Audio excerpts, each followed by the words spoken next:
STA TV Media Syiar Islam. Bismillahirrahmanirrahim. Assalamualaikum warahmatullahi wabarakatuh. Alhamdulillah wassalatu wassalamu ala Rasulillah wa ala alihi wa sahbihi wa sallama tasliman katsira, amma ba'd.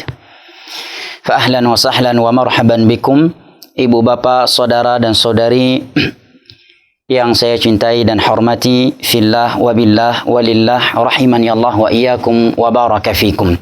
Tiada henti-hentinya kita memanjatkan puji dan syukur kita kehadirat Allah Jalla wa Ala yang telah berfirman, wa in ta'uddu ni'matallahi la tuhsuha innal insana lazalumun kaffar. Dan kalaulah kalian ingin menghitung-hitung akan nikmat Allah atas kalian, la tuhsuha, niscaya kalian tidak akan mampu menghitungnya. Innal insana lazalumun kaffar. Sesungguhnya manusia itu pelaku kezaliman dan kekufuran. Berkat pertolongan dari Allah Jalla wa Ala, sehingga pada sore yang berbahagia ini kita kembali bertemu dan berkumpul dengan izinnya di kajian kita ini, mengkaji kitab Al-Arba'un Al-Jiyad fi Tarbiyatil Aulad, 40 hadis Nabi SAW yang sahih seputar pendidikan anak yang kita kaji setiap sore hari Jumat sekali dalam satu pekan.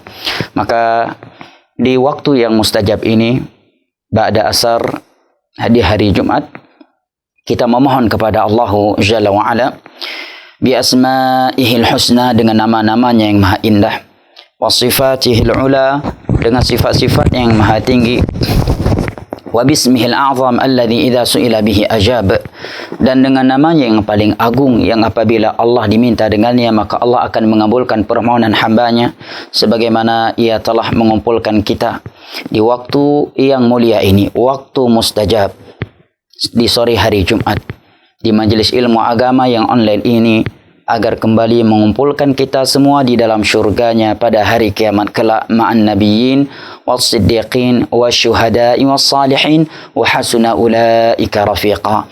Ibu bapak, saudara dan saudari yang lun tuan cintai dan hormati, rahimani Allah wa iyyakum wa baraka fikum. Kita lanjutkan kembali kajian kita kitab Al-Arba'un Al-Jiyad fi Tarbiyatil Aulad, yang insyaallah taala pada pertemuan hari ini kita akan masuk ke dalam hadis yang ke-6 dan seterusnya insyaallah taala. Akan tetapi sebelum saya melanjutkan kajian kita ini, saya ingin ingatkan kembali bahwa materi ini ana kaji bersama antum semua bukanlah karena ana sudah sempurna dan sudah layak dijadikan sebagai figur dalam dunia pendidikan anak-anak. Tidaklah ini kita kaji, melainkan demi merealisasikan firman Allah Jalla wa Ala, wa ta'awanu 'alal birri wat taqwa wa la ta'awanu 'alal ismi wal 'udwan. Saling tolong menolonglah kalian di atas kebaikan dan ketakwaan, dan janganlah kalian saling tolong menolong di atas perbuatan dosa dan permusuhan. Juga firman Allah Jalla wa Ala yang berbunyi, wa dzakir fa inna dzikra tanfa'ul mu'minin, dan berilah peringatan karena sesungguhnya peringatan itu amat bermanfaat bagi orang-orang yang beriman. Yang kedua, dalam rangka pelajaran atau peringatan untuk saya pribadi yang pertama kali yang lebih membutuhkannya sebagai seorang muslim dan sebagai seorang ayah secara khusus, sehingga dengan kita mendengar dan mengkaji hadis-hadis Nabi sallallahu alaihi wasallam ini, kita akan lebih terbimbing, akan lebih hikmah, dan akan lebih bersifat rahmat dalam mendidik anak-anak kita sendiri atau ke anak-anak didikan yang diamanahkan kepada kita. Juga dengan kita mengkaji hadis-hadis Nabi sallallahu alaihi wasallam dalam hal ini, kita akan sadar bahwa diri kita selama ini telah jatuh ke dalam banyak kekeliruan dalam mendidik atau menyikapi kekeliruan yang muncul dari anak-anak kita sendiri atau ke anak-anak didikan yang diamanahkan kepada kalian, kepada kita semua. Baik ibu bapa, saudara dan saudari yang luntuan cintai dan hormati, rahimani Allah wa iyyakum wa baraka fikum. Kata penulis hafizahullah taala, hadis yang keenam, raf'ul iqabi syar'an 'anis saghiri hatta yakbur, adalah hadis yang menerangkan kepada kita bahwa anak kecil tidak diberikan sanksi secara syar'i atas kekeliruan atau pelanggaran agama yang ia lakukan. An Aisyah radhiyallahu anha anin Nabi sallallahu alaihi wasallam. Dari Aisyah radhiyallahu anha, dari Nabi sallallahu alaihi wasallam, beliau bersabda, rufi'al qalam an thalathah. Pena pencatat pahala atau dosa itu diangkat dari 3 golongan. Yang pertama, anin naimi hatta yastayqidh, dari orang yang sedang tidur hingga dia bangun kembali. Pelanggaran agama yang ia lakukan dalam keadaan tidak sadar karena sedang tidur tidak dicatat sebagai dosa atasnya. Wa anis saghiri hatta yakbur. Yang kedua, anak kecil hingga dia besar. Dalam riwayat yang lain Nabi sebutkan hatta yahtalim, sampai ia baligh, ya, dengan mimpi basah ataukah tanda baligh yang lainnya. Karena tanda baligh pada lelaki itu adalah 3 dari 3 tanda. Sementara pada seorang wanita adalah 1 dari 4 tanda. Tanda yang pertama adalah dengan mimpi basah, seperti di dalam hadis ini. Yang kedua, dengan genapnya umur dia 15 tahun dengan hitungan hijriyah. Dalilnya adalah hadis Abdullah bin Umar radhiyallahu anhuma. Ketika beliau datang kepada Nabi SAW pada perang Khandaq, meminta izin bergabung, ikut gabung dalam perang Khandaq, Nabi tidak mengizinkannya karena umur beliau yang masih 14 tahun. Kemudian pada tahun berikutnya beliau kembali menemui Nabi SAW, minta izin untuk ikut gabung ke dalam perang, dan beliau pun diizinkan karena umur beliau saat itu sudah 15 tahun. Hadis ini dijadikan dalil oleh para fuqaha bahwa genapnya umur 15 tahun seorang anak dengan hitungan hijriyah adalah pertanda dia sudah baligh. Yang ketiga adalah dengan tumbuhnya, rambut di sekitar kemaluannya. Dalil dalam hal ini disebutkan oleh para ulama adalah ketika kaum muslimin menawan orang-orang kafir dan anak-anak orang kafir di masa itu, maka Nabi SAW memerintahkan untuk dilihat siapa di antara mereka yang telah tumbuh rambutnya di sekitar kemaluannya, maka akan diterapkan kepada hukum yang diterapkan kepada orang yang telah baligh. Nah, adapun wanita, maka tanda balik mereka adalah 1 dari 3 hal ini, 3 tanda di atas, kemudian ditambah dengan 1 tanda lagi, yaitu haid, yaitu haid. Kemudian Nabi SAW menyatakan, wa anil majnuni hatta ya'qila aw yufiq. Golongan ketiga yang diangkat pena pencatat dosa darinya adalah orang yang sedang gila. Ya, maka urang pungo beta lawan, hai urang pungo na mata urang pungo. Ya, ku pedek lawan. Kadang na urang tangking emosi bawaannya terlalu emosi dan tidak sabar, orang gila pun jadi lawan. Udah tahu itu orang gila, ditanggapi lagi. Baik. Padahal di dalam agama saja orang yang gila itu, andai kata dia melakukan maksiat, pelanggaran agama, dia tidak dicatat dosa atasnya.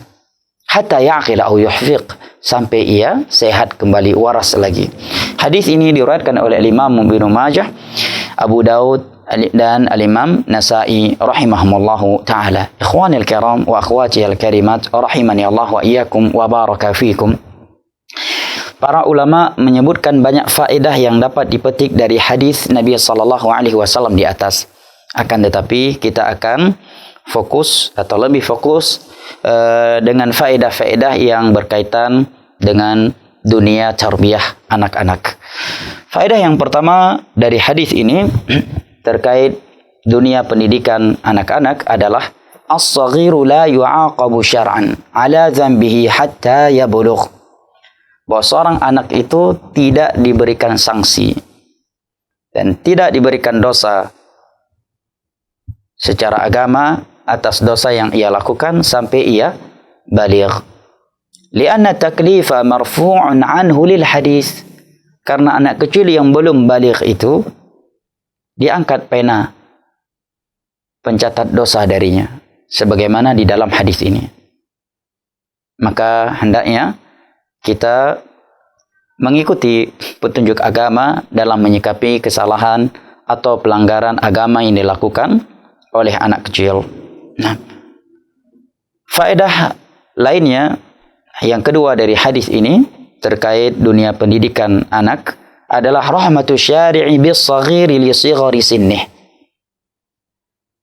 Rahmatnya agama Islam terhadap anak kecil karena umur dia yang masih kecil. Ya. Subhanallah ya. Terkadang kita kalau mau jujur dan introspeksi diri dalam menyikapi kekeliruan dan kesalahan sebagian anak kita, terkadang kita sudah melewati batasan agama.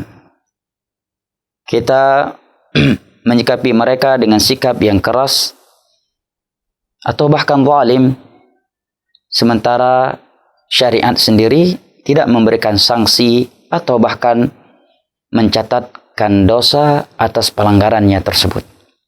Nah, rahmatus syari' bis-saghir li sighari sinnih.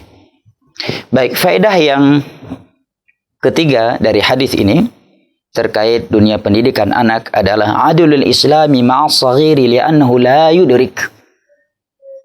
Keadilan agama Islam terhadap anak kecil.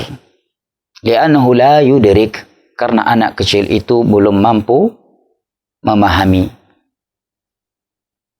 Belum mampu menilai mana yang baik dan mana yang buruk terhadap dunia dan agamanya.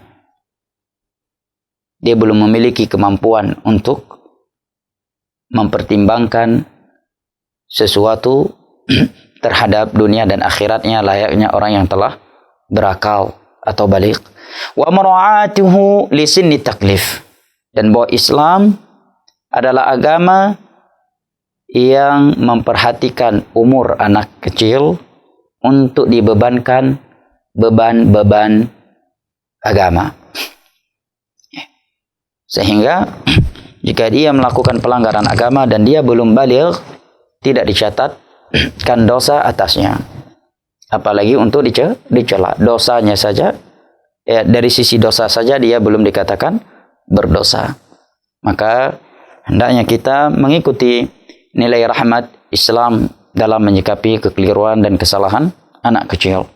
Baik, faedah yang kelima atau yang keempat dari hadis ini kata Syekh, 'alal murabbi an yura'iya sinnal mutarabbi fil 'iqab. Kepada seorang pendidik, kalimat pendidik di sini mencakup ayah, ibu, ataukah guru yang diamanahkan kepadanya anak didikan kaum muslimin, agar dia memperhatikan umur anak didiknya, umur anak didikannya, ketika ia ingin memberikan sanksi kepada mereka. Jangan disamaratakan ya. Yang kecil diberikan sanksi yang sama dengan sanksi kepada santri atau siswa yang lebih tua darinya. Ini tidak hikmah. Wa an yughalliba janib ar-rahmah wa tasamuh fi ta'amulihi ma'a akhta'il mutarabbi. Subhanallah. Kata Syekh, seorang pendidik itu harus lebih mendominankan, sifat rahmat dan maaf dalam berinteraksi bersama anak-anak kecil tatkala mereka melakukan kesalahan. Ini nasihat dari Syekh beranjak hadis di atas. Bahwa seorang pendidik, seorang ayah, seorang ibu, seorang ustadz atau ustadzah, seorang bapak guru atau ibu guru, hendaknya dia lebih memperkuatkan sisi rahmat dan maaf dalam menyikapi kesalahan atau kekeliruan yang dilakukan oleh anak didiknya yang masih kecil. La siyama idza kana saghira. Terlebih lagi jika anak didiknya tersebut masih kecil, belum baligh. Yang sudah baligh saja dianjurkan untuk bersikap lemah lembut. Ya. Nabi sallallahu alaihi wasallam bersabda, Ar-rifqu ma kana fi syai'in illa zanah wa la yunza'u an syai'in illa syanah. Kelemah lembutan itu tidaklah diletakkan pada sesuatu melainkan akan mengindahkan sesuatu itu. Dan tidaklah ditarik dari sesuatu melainkan akan menghancurkan sesuatu itu. Hadis sahih Muslim dari Aisyah radhiyallahu anha. Apa yang menjadi sebab terjadi kecocokan, pertikaian di antara manusia dan terkhusus dalam rumah tangga, suatu rumah tangga, melainkan karena tidak adanya sikap kelemah lembutan saling memaafkan antara satu sama yang lainnya. Sehingga sebagian mereka umur rumah tangganya hanya hitungan bulan. Ya. Demikian juga orang tua dengan anak. Ya. Pagi kita mendengar dia bertengkar dengan anaknya. Ya. Di waktu duha terdengar suara pertengkaran dia dengan anaknya. Siang terdengar lagi, sore terdengar lagi, malam terdengar lagi. Allahul musta'an. Kenapa? Sikap maaf dan kelemah lembutan tidak kuatkan, dia perkuatkan. Nah, sementara Nabi SAW menyatakan ar-rifqu ma kana fi syai'in illa zanah wa la yunza'u syai'in illa syanah. Tidaklah kelemah lembutan itu diberikan kepada sesuatu melainkan akan mengindahkan sesuatu itu. Dan tidaklah kelemah lembutan itu ditarik dari sesuatu melainkan sesuatu itu akan rusak. Nah, kemudian kata Syekh hafizahullah taala, faedah yang kelima, yatafawatul auladu fi nadji uqulihim. Kedewasaan anak-anak itu berbeda-beda antara satu sama yang lainnya. Ini harus diperhatikan oleh seorang pendidik. Biqat'in nadhari an sinnihim. Sekalipun mungkin umur mereka sama, tidak boleh dia samakan sanksi terhadap anak-anak didiknya tanpa memperhatikan kedewasaan yang ada pada diri mereka dengan alasan umurnya semuanya sama. Lah, apabila umur mereka semuanya sama, tetapi sebagian yang lebih dewasa daripada yang lainnya, maka sikap atau sanksi yang diberikan oleh seorang guru kepada mereka hendaknya dia melihat dan mempertimbangkan sisi kedewasaan yang ada di antara mereka. Nah, fa'alal murabbi an yura'iya dzalika fi ta'limihim wa tarbiyatihim. Maka seorang pendidik mesti memperhatikan kedewasaan dan kematangan akal anak didiknya yang berbeda-beda di antara mereka tatkala dia menyampaikan ilmu atau memberikan tarbiyah kepada mereka. Ada sebagian anak mungkin dia karena dari keluarga yang tidak memperhatikan akhlak dan pergaulannya sehari-hari, sehingga tingkah lakunya jauh lebih kekanak-kanakan ketimbang anak lain yang jauh lebih muda darinya. Disebabkan lingkungan dia, disebabkan kondisi rumah tangga dia, disebabkan kondisi keluarga besarnya. Ini hal yang perlu diperhatikan oleh seorang guru ketika mendidik anak-anak didikannya.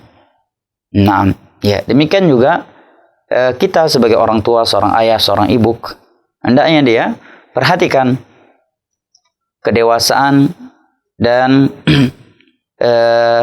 kematangan akal anak-anaknya. Terkadang mungkin ada si adik lebih dewasa daripada si kakaknya, daripada abangnya.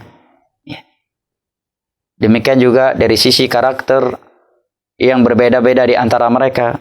Karakter wanita berbeda dengan karakter anak laki-laki.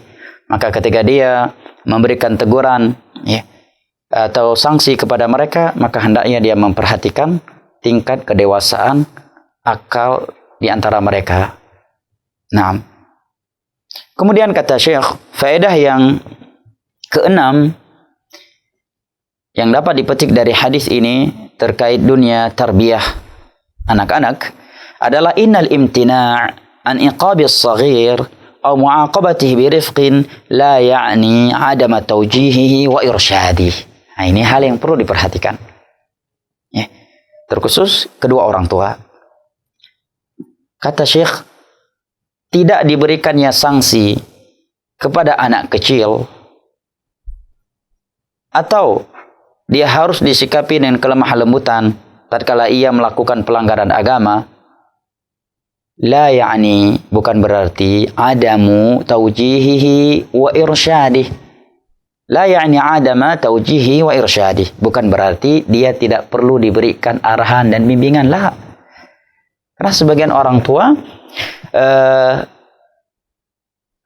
melampaui batas dalam menyayangi dan bersikap lemah lembut kepada anaknya, sehingga ia membiarkan anaknya melakukan hal-hal yang itu akan menjadi kebiasaan buruk dia di masa depan, sehingga mengakibatkan itu anak berada di dalam keburukan dari sisi agamanya. Sebagai contoh misalkan nonton televisi, dia kan masih anak-anak. Mendengar musik, dia kan masih anak-anak. Betul, dia masih anak-anak. Jika dia melihat pemandangan-pemandangan yang haram dilihat oleh orang yang sudah baligh, atau dia mendengar musik dan dia masih anak-anak, memang dia belum berdosa, tetapi dia perlu diarahkan kepada sesuatu yang lebih baik untuknya dan dijauhkan dari sesuatu yang buruk terhadap dirinya. Apalagi hal-hal yang memang Allah haramkan, karena tidaklah sesuatu itu diharamkan oleh Allah Jalla wa'ala melainkan murni buruk atau dominannya buruk terhadap dunia dan akhiratnya. Oleh karenanya Nabi SAW ketika nanti hadisnya akan kita lewati, ketika melihat Hasan memasukkan satu butir kurma ke mulutnya, Nabi pun berkata, kakhin, kakhin. Beliau pun langsung memasukkan tangan beliau ke dalam mulut Hasan, mengeluarkan biji kurma yang dimasukkan ke dalam mulutnya tersebut oleh Hasan. Kemudian Nabi bersabda, inni khasyitu an takuna minas sadaqah. Wahai Hasan, aku khawatir ini kurma zakat. Dan kita adalah ahlul bait, tidak halal memakan zakat, padahal hanya satu biji kurma. Dan yang memakannya pun Hasan, anak kecil. Andai kata Hasan mengambilnya, ya, dia tidak akan berdosa karena masih anak kecil. Tetapi lihat pendidikan yang Nabi berikan kepada anaknya tersebut. Ya. Karena anak kecil itu seperti yang dikatakan oleh sebagian ulama as-salaf, al-waladu kal waraqatil bayda taktubu fiha ma tasha. Anak kecil itu laksana kertas putih. Engkau dapat menulis warna apa saja di atasnya. Apa yang dibiasakan kepada seorang anak di masa kecilnya, maka itu akan menjadi kebiasaan buruknya. Kebiasaannya ketika dia sudah dewasa, dan akan teramat sulit untuk dia ditarik kembali, diselamatkan dari keburukan yang dia sudah terbiasa dengannya di saat ia kecil, kecuali taufik Allah Jalla wa'ala menyertainya. Sekarang kita lihat anak-anak yang sekarang Masya Allah ya, candu game luar biasa, yang sebagian mereka sudah baligh, ya, sudah baligh. Kalau kita mau koreksi, di antara sebab besarnya adalah orang tua mereka, di mana ketika mereka masih duduk di bangku SD, bahkan sebagian mereka di bangku TK atau PAUD, sudah diberikan gadget di tangannya tanpa diperhatikan, ya, apa yang dia lihat dan apa yang dia mainkan dengan gadget tersebut, ya.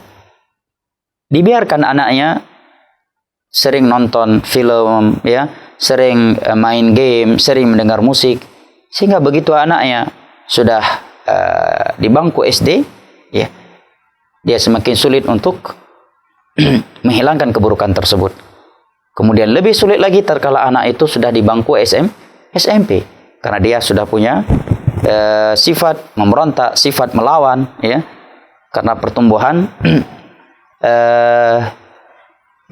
dia yang dia alami, ya. Dan terlebih lagi jika dia sudah di bangku SMA.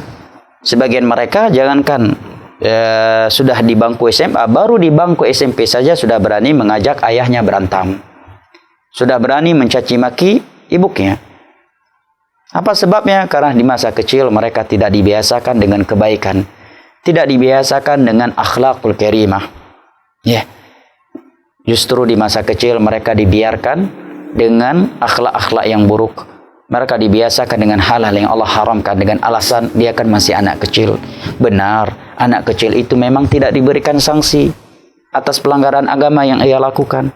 Anak kecil itu tidak boleh dicela, dicaci maki karena pelanggaran agama yang ia lakukan. Akan tetapi, dia tetap harus dibimbing, diarahkan, dan dibiasakan dengan kebaikan-kebaikan dunia dan akhiratnya agar dia terbiasa dengan itu. Al-waladu kal-waraqatil bayda, taktubu fiha ma tasya. Anak kecil itu laksana kertas putih. Engkau bisa menulis warna apa saja di atasnya. Apa yang dibiasakan untuknya di masa kecilnya, di masa TK-nya, ya, itu akan menjadi kebiasaan dia ketika SD, akan menjadi kebiasaan dia ketika SMP dan seterusnya. Bahkan kita lihat sekarang, sebagian kaum muslimin sudah punya istri, sudah punya anak, masih candu game. La haula wala quwata illa billah. Kita lihat sebagian kaum laki-laki duduk di warung kopi, ya, dengan gadget di tangannya, seakan-akan di rumahnya tiada istri atau anak yang sedang menunggu ia pulang. Ya, yang sedang merindukan pelukan sang ayah. Jika dia seorang istri yang sedang merindukan pelukan seorang suami di malam hari. Habis waktunya dengan gadget yang ada di tangannya. Nah, dan kalau sudah dewasa, maka sungguh sudah sangat sulit untuk diarahkan kepada jalan yang baik. Nah, kemudian kata Syekh hafizahullah taala, as-sahih anna saghira yuthabu ala salati wa ghairiha min al-a'mal. Pendapat yang benar dari kalangan para ulama bahwa anak kecil itu akan mendapatkan pahala atas ibadah salat ataukah yang lainnya yang ia lakukan sekalipun dia belum baligh. Dari sisi pahala dia mendapatkan, akan tetapi dari sisi dosa, jika ia melakukannya, maka dia belum berdosa atas pelanggaran agama yang ia lakukan. Baik. Ikhwan al-kiram wa akhwati al-karimat, rahimani Allah wa iyyakum wa baraka fikum. Saya kira untuk pertemuan sore hari ini, kita cukupkan dengan satu hadis ini dengan faedah-faedah yang telah disebutkan oleh Syekh Hafizahullah Ta'ala di atas. Tidak mengapa kita mengambil satu demi satu hadis Nabi SAW, karena sebagian ulama menyatakan al-yawma syai'un wa ghadan mithluhu min nukhbil ilmi allati tultaqatu yuhassilul mar'u biha hikmatan fa inna sayla min ijtima'in nuqati. Menuntut ilmu agama itu hari ini sedikit, berikut besoknya sedikit lagi. Dari untaian-untaian ilmu yang dikumpulkan, dengan cara yang seperti itulah seorang itu akan mengumpulkan ilmu agama, akan kokoh ilmu agamanya. Sesungguhnya banjir itu hasil dari tetesan-tetesan air hujan. Sebagian ulama juga menyatakan idza talal majlis fasyaitanu lahu nasib. Majelis ilmu agama itu kalau sudah terlalu panjang, maka syaitan akan mengambil bagiannya. Kajian yang offline saja kalau sudah lebih dari 30 menit, orang biasanya sudah kurang fokus, ya. Tangan udah mulai, ya, main-main HP, apalagi yang online, ya. Semakin makan tempe lah sambil yang lain-lain lah. Maka insyaallah taala kajian kita, ya, jika enggak satu atau dua hadis, insyaallah taala setelah itu kita masuk ke sesi saling berbagi dan saling sharing di antara kita. Saya persilakan jika ada kritikan, masukan ataukah lainnya yang ingin disampaikan dengan nilai-nilai adab. Barakallahu fikum. Silahkan. Baik sahabat pendengar Radio Syartur Aceh 9,1 FM Banda Aceh, Radio Alkan 106,1 FM Langsa, dan Radio As-Sunnah 91,4 FM Takengon, dan pemirsa STA TV yang dimanapun sedang berada. Bagi para pendengar dan pemirsa yang ingin langsung bertanya bisa menghubungi di 0852 1414 2314 atau juga bisa melalui via WhatsApp di nomor 0852 1414 2314 dan bisa juga melalui via SMS di nomor 0852 7732 3266 0852 7732 3266. Baik Ustaz, udah beberapa pertanyaan nih Mas Ustaz. Baik, silakan. Assalamualaikum. Ana mohon izin bertanya Ustaz. Baik. Di sekolah anak Ana baru-baru ini mengeluarkan kebijakan yang menurut Ana bertentangan dengan syariat. Pihak yayasan memberikan kebijakan untuk memberi ucapan selamat ulang tahun kepada setiap siswa dalam bentuk amplop isi tertulis yang berkaitan dengan ucapan selamat ulang tahun. Kepada siswa yang bertepatan tanggal lahirnya jatuh pada tanggal lahir masing-masing siswa. Bagaimana saya menyikapi atas kebijakan sekolah anak saya ini Ustaz? Padahal sekolah anak saya ini sekolah madrasah Islam Ustaz. Jazakallah khair. Baik, barakallahu fik. Ya, jawaban pertama, kasih aja amplop tapi isikan di dalamnya tulisan ilmiah bahwa ulang tahun itu bukan dari ajaran Islam, tetapi itu bagian dari agamanya orang-orang kafir yang kita dilarang bertasyabuh dengannya, ya. Jadi begitu dia buka amplop, oh Masya Allah, si fulan mau ngasih amplop. Pas dia baca rupanya penjelasan tentang ulang tahun, sampaikan di dalamnya hadis-hadis Nabi yang melarang kita bertasyabuh dengan orang-orang kafir dalam ibadah, perayaan, ataukah akhlak mereka, seperti hadis Nabi SAW, man tasyabbah biqaumin fahuwa minhum, dan juga seperti firman Allah yang tertara pada surat Al-Hadid, wala yakunu kalladzina utul kitaba min qabl fatala alaihimul amadu faqasat qulubuhum wa katsirun minhum fasiqun. Ini yang pertama. Karena memberikan nasihat itu sesuatu yang dituntut dalam agama kita, sesama kita kaum muslimin. Allah Jalla wa Ala berfirman, wal mu'minuna wal mu'minatu ba'dhum awliya'u ba'd ya'muruna bil ma'ruf wa yanhauna 'anil munkar. Kaum mukminin dan kaum mukminat itu saling berloyalitas di antara mereka. Mereka saling mengajak kepada hal yang ma'ruf dan saling mencegah dari hal yang mungkar. Dan saya kira dalil-dalil dari Al-Quran dan hadis yang menerangkan kepada kita pentingnya saling nasihat menasihati di antara kaum muslimin sesuatu yang sudah dimaklumi. Yang berikutnya, nah ini merupakan teguran ya, dan renungan bagi wali tersebut. Ya. Karena asal kekeliruan tersebut ada pada orang tua yang memasukkan anaknya ke dalam sekolah yang ia lihat banyak nilai-nilai agama yang dilanggar oleh pihak sekolah tersebut. Nah, kewajibannya adalah menegakkan al-amr bil ma'ruf wa nahy anil munkar dengan cara yang hikmah terhadap pihak sekolah. Yang ketiga, hendaknya dia memberikan kepadanya anaknya sekolah yang memberikan pendidikan yang jauh lebih sempurna dan jauh lebih baik. Karena tidaklah kita memberikan pendidikan kepada anak kita, melainkan buah yang kita inginkan darinya adalah agar dia menjadi hamba muslim yang taat kepada Allah, muslim yang taat kepada Rasulullah sallallahu alaihi wasallam. Dan itulah standarisasi kesuksesan dalam semua aktivitas atau aspek kehidupan kita. Allah Jalla wa Ala berfirman, wa may yuti'illaha wa rasulahu faqad faza fawzan 'azima. Dan barang siapa yang senantiasa taat kepada Allah dan Rasulnya, maka sungguh dia telah memperoleh kesuksesan yang sangat besar. Ini hal yang perlu kita renungi bersama. Standarisasi kesuksesan dalam seluruh perbuatan yang kita lakukan di dunia ini adalah ketaatan kepada Allah dan Rasulnya. Di antaranya adalah pendidikan. Bukanlah standarisasi kesuksesan seorang anak itu dalam menjalani pendidikan ya, dengan dia meraih title yang dijanjikan kepada anak-anak yang berprestasi dalam pendidikan tersebut.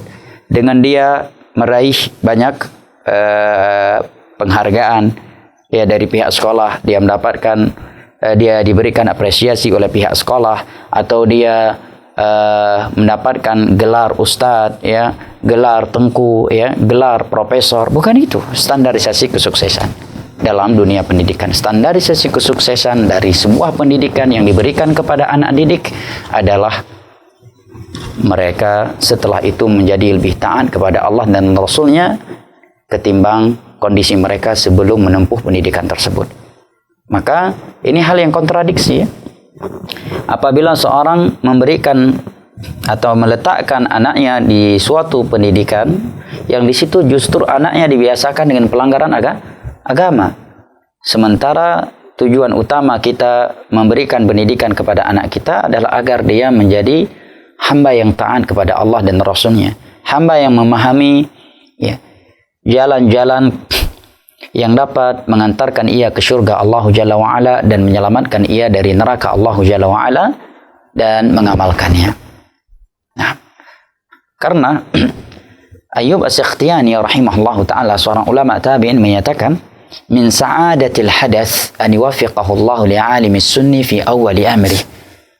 tanda seorang anak itu akan bagus masa depannya, akan selamat masa depannya adalah Allah Jalla wa'ala memberikan taufik kepadanya untuk belajar kepada alim sunnah di saat dia masih kecil.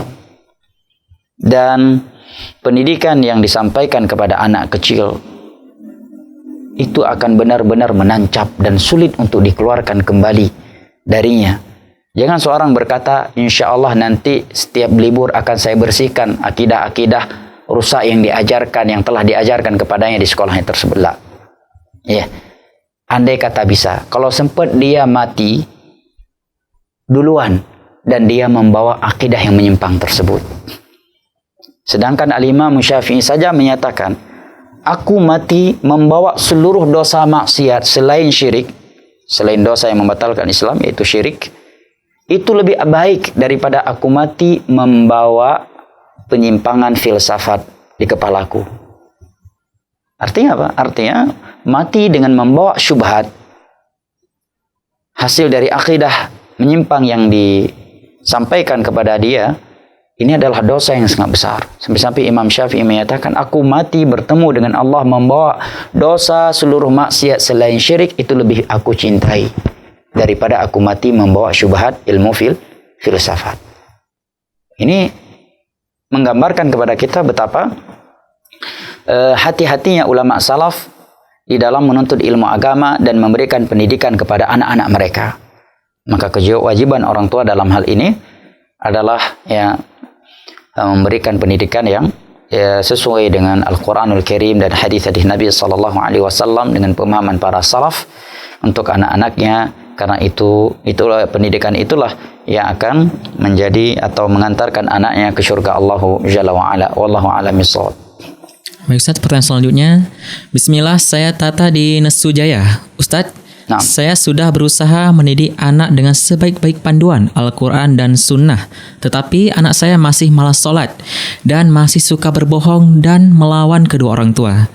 Afwan Ustaz, apakah perilaku anak saya sekarang dikarenakan dosa-dosa saya terdahulu terhadap ibu saya? Masya Allah. Baik ya.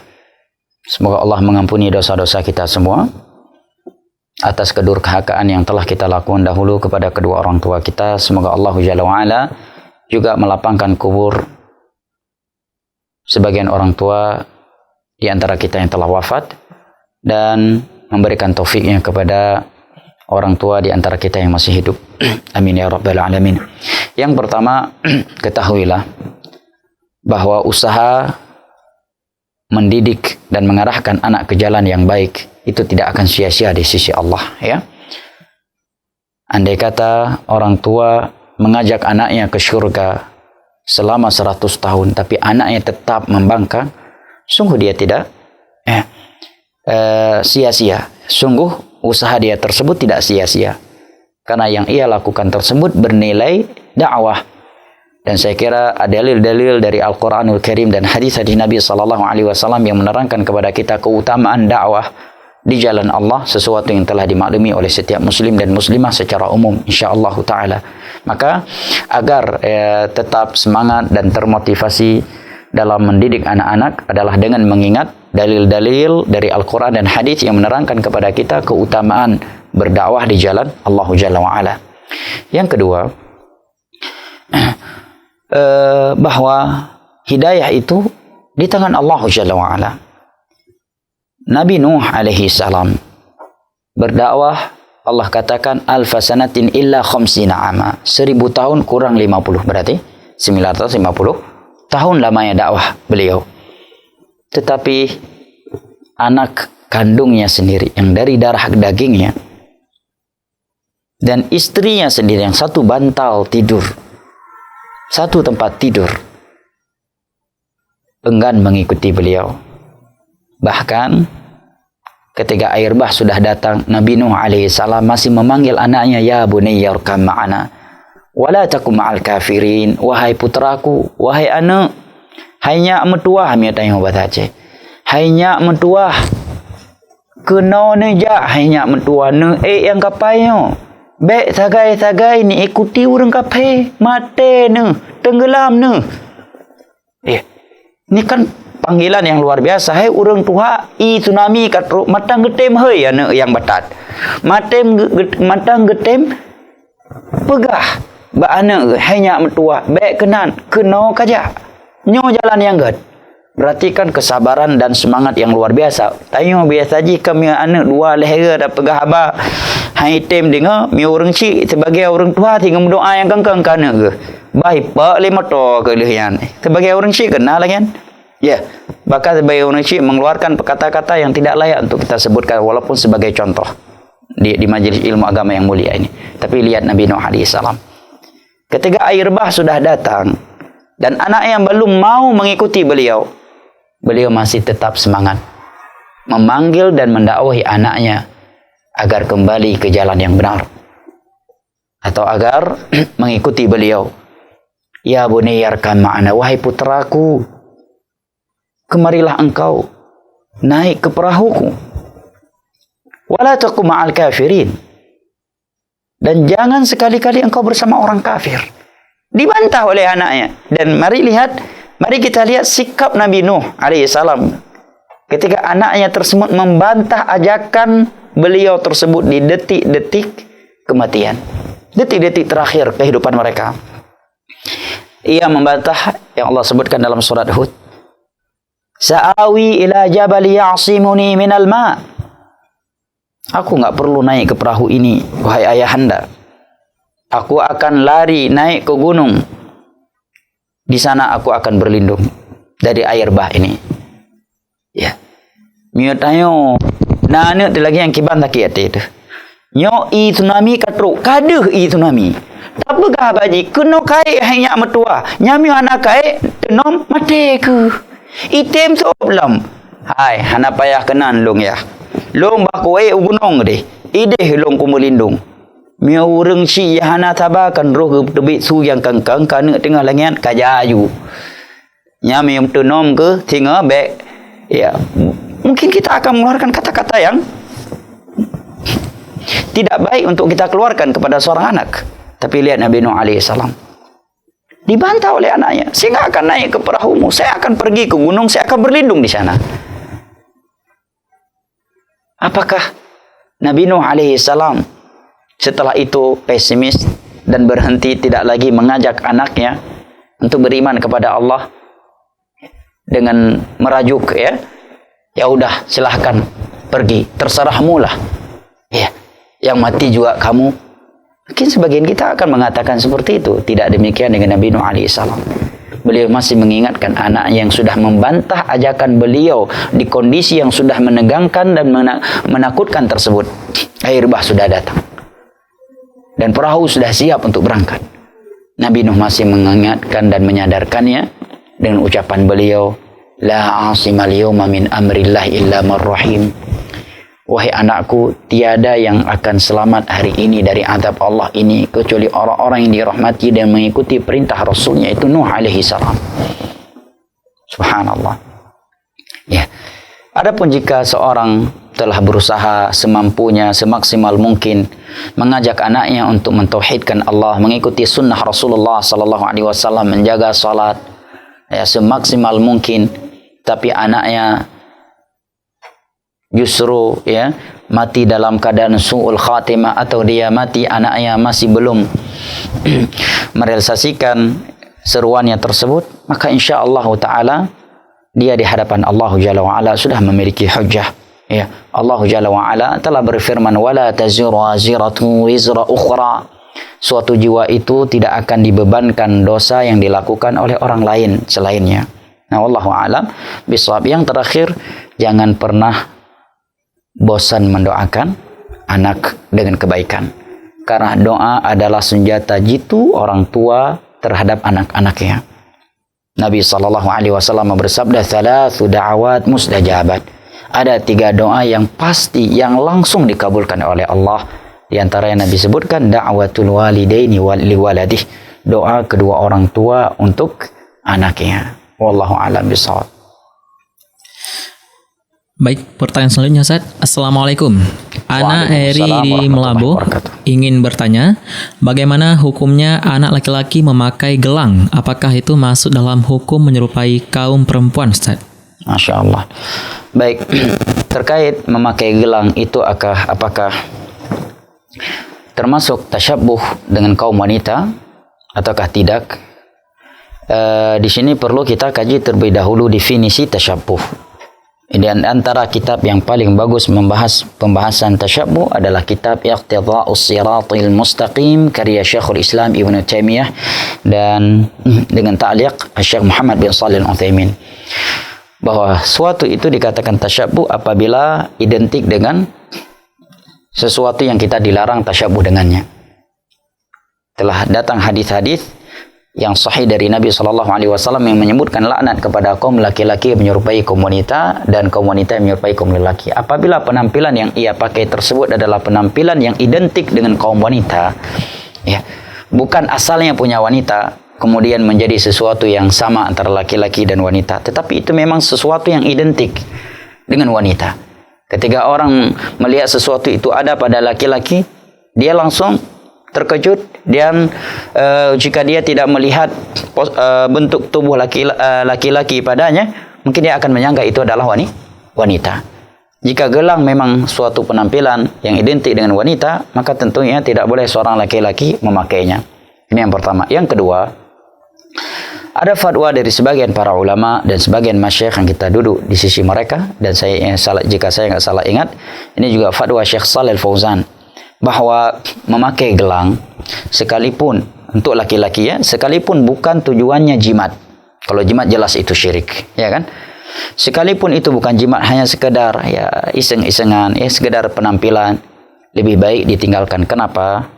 Karena memakai gelang untuk kaum laki-laki dahulunya itu adalah kebiasaan orang-orang jahiliyah sebagai bentuk jimat, ya, penjaga diri mereka dari jin dan semisalnya, jimat. Nah, orang lain ketika melihat dia memakai gelang tersebut, ya bisa jadi orang akan mengira itu adalah jimat. Nah, dan meninggalkan sesuatu yang seringnya digunakan untuk niat yang tujuan yang buruk, kita dianjurkan untuk meninggalkannya. Kita dianjurkan untuk meninggalkannya. Oleh karena dalam Islam kita dilarang menyerupai binatang, ya, dalam minum, ya, dalam turun sujud. Kita dilarang menyerupai syaitan dalam makan dan minum, dilarang menyerupai kaum wanita. Jika dia laki-laki, dilarang menyerupai orang-orang fasik. Dan tiada manfaatnya dari pemakaian gelang bagi seorang laki-laki. Bahkan telah kita sebutkan tadi sisi ketidakpantasan seorang laki-laki memakai gelang di atas tadi. Wallahu a'lam bishawab. Baik, Ustaz, pertanyaan selanjutnya ini udah di luar tema nih, Ustaz. Dari? Di luar tema. Masya Allah, fadhal. Dari pemirsa kita di YouTube, Ustaz. Nah. Rudi Kurniawan. Assalamualaikum, Ustaz. Izin Waalaikumsalam bertanya. warahmatullahi wabarakatuh. Apa hukumnya celana di atas mata kaki? Karena masih banyak orang yang belum mengamalkan sunnah Nabi ini. Syukron, Ustaz. Baik. Terkait celana di atas mata kaki atau di bawah mata kaki, seringkali diperdebatkan oleh sebagian orang, ya kan? Maka kita sebagai umat Islam, umat Nabi Muhammad SAW, telah diberikan bimbingan oleh agama kita agar setiap kali terjadi perselisihan di antara kaum muslimin, agar kita mengembalikan perselisihan mereka tersebut kepada Al-Quranul Karim dan hadis-hadis Nabi sallallahu alaihi wasallam dengan pemahaman para as-salaf, para sahabatnya ridwanullahi alaihim ajma'in. Terkait celana atau pakaian laki-laki di atas atau di bawah mata kaki, telah datang hadis-hadis Nabi sallallahu alaihi wasallam yang melarang dengan larangan yang cukup keras dalam hal itu. Di antaranya adalah hadis dalam Sahih Bukhari, ya. Nabi menyatakan ma asfala minal ka'abaini fa finnar. Pakaian laki-laki yang di bawah api neraka, di bawah mata kaki tempatnya di dalam api neraka. Ini ancaman yang umum untuk laki-laki yang menurunkan pakaiannya melewati kedua mata kaki, diancam dengan api neraka. Jika dia menurunkan pakaiannya ke bawah mata kaki dengan sifat sombong, maka ancamannya lebih keras daripada sekedar ancaman dengan neraka. Diancam oleh Nabi SAW dengan sabdanya yang diriwayatkan yang datang dari Abdullah bin Umar radhiyallahu anhuma, hadis yang sahih. Nabi bersabda, "Thalathatun la yukallimuhumullahu yaumal qiyamah wa la yuzakkihim wa la yanzuru ilaihim wa lahum adzabun alim." Ada 3 golongan yang tidak akan diajak bicara oleh Allah, tidak akan ditoleh oleh Allah, tidak akan disucikan oleh Allah, dan bagi mereka adab yang pedih. Di antara mereka adalah al-musbil, orang yang isbal, lelaki yang pakaiannya, baju atau celananya melewati kedua mata kaki. Dan demikianlah yang dipahami oleh para sahabat Nabi SAW. Silahkan buka Sahih Bukhari, riwayat panjang yang menerangkan kepada kita detik-detik wafat Umar bin Khattab radhiyallahu anhu. Tatkala beliau sedang salat kemudian ditusuk oleh Abu Lu'lu'. Ya, ketika beliau menjelang wafat dalam keadaan perut beliau sudah bocor karena beberapa tusukan yang dilakukan oleh Abu Lu'lu' kepada perutnya. Kemudian ada seorang pemuda dengan sarungnya yang melewati mata kaki. Umar bin Khattab radhiyallahu anhu menegurnya dan melarangnya untuk isbal. Ya. Menerangkan apa? Itu adalah kemungkaran. Dalam kondisi yang seperti itu, Umar bin Khattab masih menegurnya. Andai kata itu sesuatu yang mubah, Umar bin Khattab tidak akan mungkin menegurnya dan memarahinya. Sementara beliau diranjang kematian. Ya. Di detik-detik terakhir dari hayat beliau, ya, beliau masih sempat menegur dan melarang orang yang isbal tersebut. Adapun hadis yang menerangkan kepada kita bahwa Rasulullah SAW bersabda kepada Abu Bakar ketika beliau memakai sarung yang melewati mata kaki, Nabi menyatakan, "Engkau tidak termasuk orang yang sombong." Maka dengan hadis itu tidak mengapa isbal selama tidak sombong. Maka dijawab oleh para ulama dengan beberapa jawaban. Yang pertama, hadis tersebut jika dilihat sababul wurudnya dan konteksnya, maka sungguh sama sekali tidak menunjukkan isbal itu tidak haram. Kenapa? Karena ketika Nabi SAW menyampaikan orang yang isbal itu salah satu dari 3 golongan yang tidak diajak bicara, tidak dilihat, tidak disucikan oleh Allah pada hari kiamat, dan bagi mereka adab yang pedih. Abu Bakar menjawab, "Wahai Rasulullah, inna izari yastarkhi." Wahai Rasulullah, sesungguhnya sarungku sering melorot. Istarkhi, yastarkhi. Maka Nabi menyatakan, "Wahai Abu Bakar, engkau tidak termasuk orang yang melakukannya dengan sombong." Jelas? Kalau kita perhatikan hadis ini, maka dapat kita pahami, dapat kita simpulkan bahwa Abu Bakar tidak melakukan isbal dengan sengaja sama sekali. Karena beliau menyatakan, "Sarungku sering melorot, wahai Rasulullah." Ya, namanya melorot berarti apa? Sebelumnya beliau tidak isbal. Karena kalau memang dari awal sudah isbal, beliau tidak perlu menyatakan sarungku melorot, wahai Rasulullah. Ini yang pertama. Yang kedua, sudah ada pujian rekomendasi dari Nabi untuk Abu Bakar. "Wahai Abu Bakar, kamu orang yang tidak sombong." Sekarang andai kata kita isbal, mengambil hadis itu, siapa yang bisa menjamin bahwa kita ini sedang tidak sombong ketika isbal? Siapa yang bisa menjamin? Tidak ada yang bisa menjamin. Ya kan? Baik. Kalau ada yang berkata, kenapa tidak kita bawakan hadis yang mutlak dalam hadis ini kepada hadis yang muqayyad? Hadis yang menyebutkan isbal, orang yang isbal tempatnya di neraka, ini hadis yang umum. Sementara hadis yang menyebutkan isbal dan dia sombong, ini hadis yang khusus, yang terperinci. Kenapa tidak kita bawakan hadis yang umum ini kepada hadis yang terperinci sehingga maknanya isbal itu haram apabila disertai sifat sombong? Kata para ulama usul, tidak bisa. Di antaranya Syekh Muhammad bin Shalih Al-Utsaimin. Karena beberapa alasan. Yang pertama, penyebutan larangannya, hukumnya berbeda. Di sini Nabi sebutkan hukum isbal yang tidak diiringi sifat sombong dengan ancaman hukum yang umum yaitu neraka. Sementara pada isbal yang disertai kesombongan, Nabi ancam dengan ancaman yang lebih berat. Tidak diajak bicara, tidak dilihat, ya, tidak disucikan dan bagi adab yang pedih. Maka memberikan kesimpulan yang berbeda. Sehingga kesimpulannya apabila dia isbal tanpa sombong diancam dengan ancaman umum neraka. Dan kalau dia isbal dengan kesombongan, ancamannya lebih dari itu. Tidak dilihat, tidak diajak bicara, tidak disucikan dan bagi adab yang pedih. Jelas? Kemudian akhi, kalau ada yang berkata, tapi ulama kan khilaf akhi.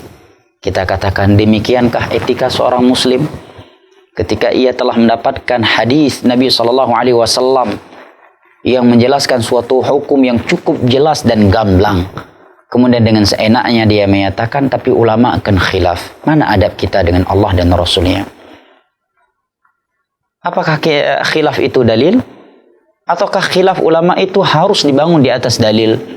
Dan tiada yang diikuti dari pendapat mereka itu kecuali yang didukung oleh dalil. Nah, bahkan dalam beberapa riwayat dengan jelas Nabi menyatakan, فَإِنَّهَا مِنَ الْخُيَلَةِ فَإِنَّهُ مِنَ الْخُيَلَةِ Isbal itu dari kesombongan. Nah, ini dari sisi pembahasan isbal secara ilmiah. Ya. Sekalipun dalam hal ini para ulama ada 3 pendapat ya. Ada 3 pendapat di kalangan ulama. Yang pertama menyatakan haramnya isbal, baik dengan sombong maupun tanpa sombong. Hanya saja kalau ia isbal dengan kesombongan, maka ancamannya lebih keras daripada orang yang isbal tanpa sombong. Pendapat yang kedua menyatakan bahwa isbal ya tidak atau baik saya simpulkan agar dapat dipahami kesimpulan khilaf ulama dalam masalah isbal ya. Mereka sepakat tidak isbal itulah yang mencocoki sunnah Rasulullah SAW dan itu yang paling mulia untuk seorang muslim. Ini titik kesepakatan mereka. Titik kesepakatan mereka yang kedua, bahwa mereka sepakat isbal itu haram apabila ia melakukannya dengan sifat sombong. Yang ketiga yang mereka khilaf di dalamnya yaitu isbal tanpa sifat sombong. Di kalangan ulama dia menyatakan tetap haram karena keumuman dalil yang mengharamkannya. Sebagai pendapat yang kedua menyatakan makruh, tidak sampai sombong, tidak sampai ke haram. Pendapat yang ketiga menyatakan mubah. Orang yang punya akal yang sehat pasti dia akan meninggalkan isbal karena itu pendapat yang paling aman. Jika ada suatu obat atau 2 obat, satunya sepakat para dokter, para ahli medis menyatakan itu obat terbagus untukmu, itu obat yang paling aman. Sementara obat yang kedua, sebagian para medis menyatakan membahayakan dirimu, akan mematikan.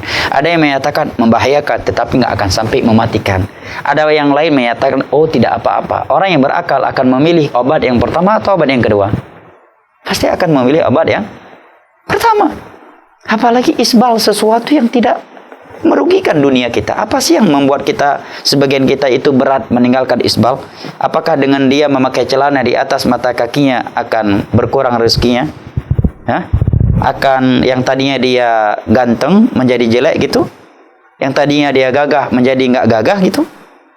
Bahkan secara akal sehat pun tidak isbal itu celana laki-laki di atas mata kaki itu jauh lebih logis, lebih terjaga kebersihannya, ya, lebih terlihat rapi, ya, dan tidak membazir kainnya.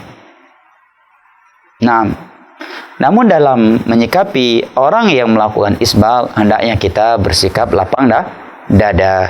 Jangan sampai kita memutuskan hubungan atau menyatakan si fulan bukan salaf, si bukan ahlus sunnah, dia ahlul bidah karena dia isbal. Ini nggak boleh dalam menyikapi orangnya, karena para ulama telah berlapang dada dalam hal ini dan mereka tidak mengeluarkan seorang dari sunnah hanya karena dia isbal, sedangkan akidahnya akidatus salaf. Nah, andai kata dia berada di atas akidah as-salaf. Nah, wallahu a'lam bishawab. Berikut mungkin satu pertanyaan terakhir, Ustaz. Baik, silakan.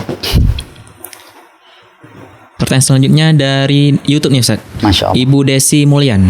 Assalamualaikum Ustaz. Waalaikumsalam warahmatullahi wabarakatuh. Mau tanya bagaimana caranya untuk memberitahu anak yang baru berusia 3 tahun, tetapi anak ini terkadang belum mengerti apa yang orang tuanya utarakan. Jadi kalau dikasih tahu belum paham Ustaz. Baik, ya. Dari pertanyaan sudah mengandung jawaban ya. Anak tersebut masih 3 tahun, belum bisa diajak berinteraksi, berkomunikasi, belum bisa diberikan arahan. Berarti sudah terjawab pertanyaannya. Ya. Baik.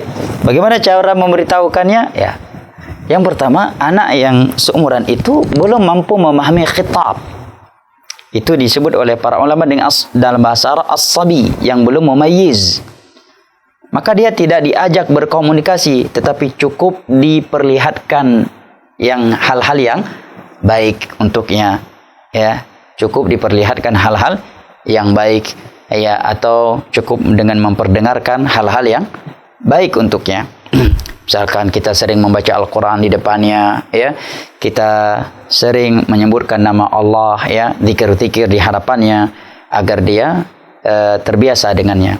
Karena keumuman anak itu mampu memahami komunikasi adalah ketika dia berumur 7 tahun. Oleh karenanya datang hadis dalam riwayat Al-Imam Tirmidzi dari Amr bin Syaim an Abi an Jaddihi, yaitu Abdullah bin Amr bin As radhiyallahu anhuma, Nabi menyatakan muru auladakum bis shalah wa hum abna'u 7 sinin. Perintahkanlah anak kalian salat tatkala mereka sudah berumur 7 tahun. Di umur 7 tahun belum diperintahkan. Anak kecil itu belum dianjurkan orang tua untuk memerintahkan mereka salat, tapi hanya dibiasakan, ya, hanya dibiasakan. Kenapa? Karena di umur 7 tahun rata-rata anak itu belum bisa diajak komunikasi. Sekalipun terkadang ada di antara mereka yang sudah bisa memahami komunikasi orang lain dengannya. Contohnya sahabat Mahmud Ar-Rabi, ya, umur beliau 4, dalam riwayat disebut 4 atau 5 tahun. Beliau sudah memahami interaksi Nabi SAW dengan beliau, sehingga ketika beliau sudah tua, beliau mampu menceritakan bahwa Nabi pernah menyembur wajah beliau dengan air ketika bercanda dan bermain-main dengan beliau, dan saat itu beliau berumur 4 atau 5 tahun. Para ulama yang mensyarah hadis ini menyatakan bahwa terkadang anak yang sudah baru berumur 4 atau 5 tahun sudah mampu menangkap, ya, pembicaraan orang lain dan, ya, memahami sikap orang lain terhadap dirinya. Secara umum anak yang belum mumayyiz, belum bisa menangkap pembicaraan orang lain, belum bisa diajak komunikasi, dia hendaknya dibiasakan mendengar yang baik dan melihat yang baik, ya. Nah, wallahu a'lam bishawab. Saya kira sampai di sini. Saya akhiri dengan doa kafaratul majlis. Subhanakallahumma bihamdika asyhadu an la ilaha illa anta astaghfiruka wa atubu ilaik. Kiranya ini yang dapat saya sampaikan, lebih dan kurangnya saya mohon maaf. Wabillahi taufiq wal hidayah. Sallallahu ala nabiyina Muhammad wa ala alihi wa sahbihi wasallam, wa akhiru da'wana anil hamdulillahi rabbil alamin. Saya kembalikan kepada akhuna Fattah. Wassalamualaikum warahmatullahi wabarakatuh.